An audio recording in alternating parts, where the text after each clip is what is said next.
Okay,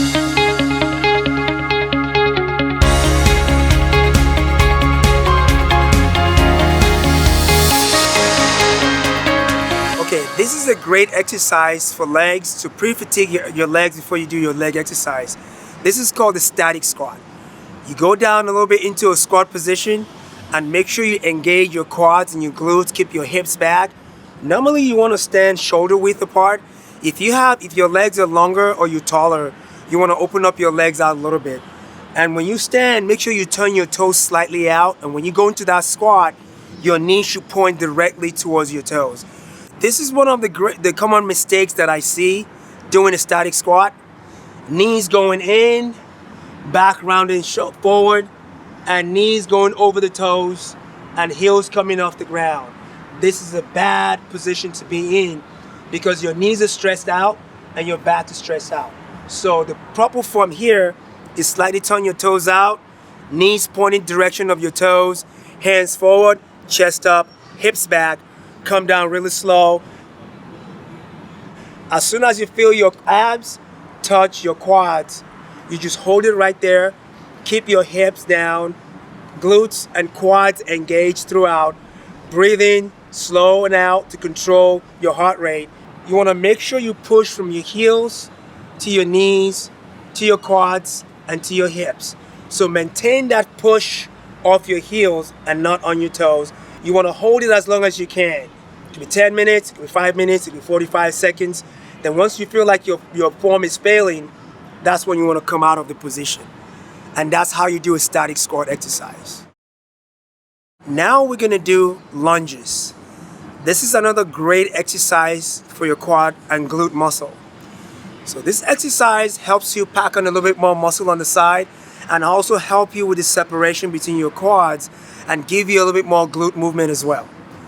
So the common mistake that I see with this exercise is that people walk all around the gym doing lunges. I know you want to do walking lunges. That is just a little bit more in the past doing walking lunges, because once you add movement to your exercise, holding on to load or holding on to weight, then your joints have to adjust while you're moving, which can in turn put a lot of stress in your hips, your knees, and your back. And this is what we're trying to eliminate. We're trying to eliminate injuries. And we want to do this exercise as safely as possible to be able to load the muscle and no stress around the joints at all. So the common mistake that I see that people do with this exercise is, first thing is, when they go down, the knees goes over the toes and their body is falling forward. So when you're doing this, in this position, I can already feel a tremendous amount of stress on my knees, and that is not safe at all. The goal is to train the muscle and not to hurt the knees. So the most important thing here is for you to square your shoulders towards your position. Just go straight down, hands on hips if you want to, if you're not holding on to any weight, or hands down if you're holding on to a dumbbell. Keep your hips straight up and just bend the back knee. What you want to do, you want to push with the front leg. And one other common mistake is locking the knees out when you get to the top. Once you lock your knees out, you already deload the muscle. I can't feel my quads in this position.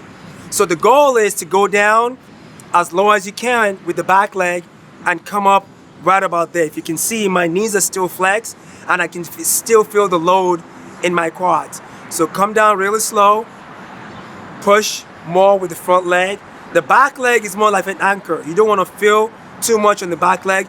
You are going to feel the stretch a little bit, but you're going to feel the load more on the front leg.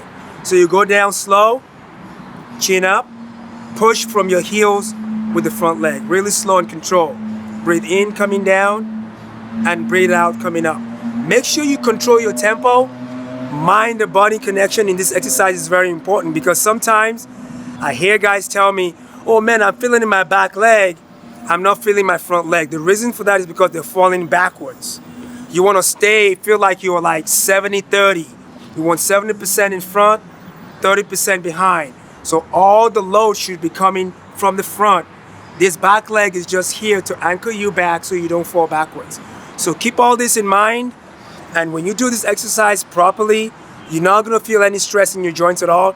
If you're feeling any stress in your joint, that means you're doing it incorrectly.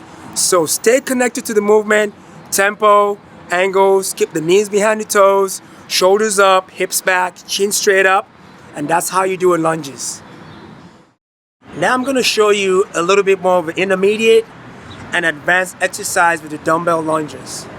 So the one common mistake that I see with the dumbbell lunges, apart from the knees going over the toes, when I see guys or girls doing this exercise, they keep swinging the dumbbells back and forth. What this is going to do is actually make your muscles and your movement more inconsistent, because once you swing your dumbbell, it falls out of the load. You want to make sure the dumbbell stays on the side of your body. When you're going straight up and down, don't let it sway, do not rotate or turn your body, because you want the load to be more consistent on your quads. I'm going to show you the common mistakes that I see when guys pick up the dumbbell. When they go down, as they're going up and down, knees going forward, and they're swaying this way, knees going forward. So what this is doing is putting too much multiple movement, inconsistency, no stability, no isolation. The most important movement here when you're doing it properly is to keep your shoulders square.